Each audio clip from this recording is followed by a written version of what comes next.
Alright, this is Andrew Jolly with Jota Home Inspections. Now we're recording the 4262 side. I've got the camera pushed out, and it looks like this is the same blockage. It's a little bit shorter distance because we're coming at it from a different stack.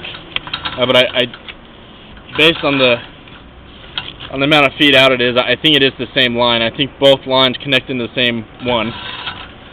Biggest thing with this line, aside from that blockage, is that there's a lot of standing water. I don't think this is caused from that blockage because it's dry around that root ball, and so I don't think that's what's causing this to hold water. I think you have a big flat spot, or where this line doesn't drain on its own, or just a big belly.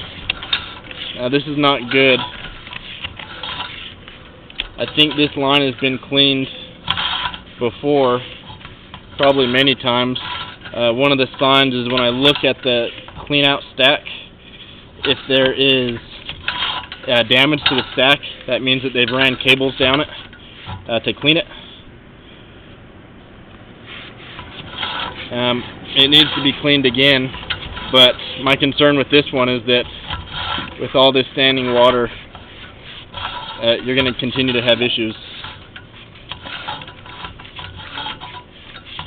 The other line didn't have all the standing water, and so I think that if they are combining, it's not for quite a bit of distance, because the other one had a little bit of standing water, but it wasn't for that amount of distance.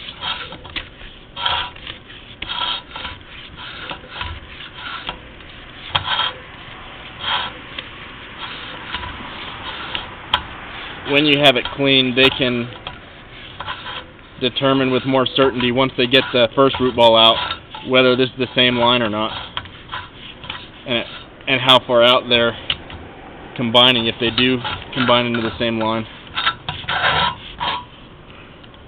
And one thing to note, just to reiterate, even after you clean this line, when you have standing water like that, you're probably going to continue to have issues with it draining, because it's not draining very well on its own. It's not draining with gravity.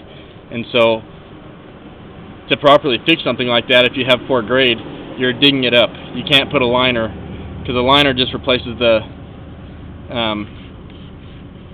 pipe itself. It doesn't fix the grade. If you can see on the screen right here, this section of the stack has been damaged. You have other little pieces of damage. That's probably from cabling it in the past. So I'm going to end this recording now.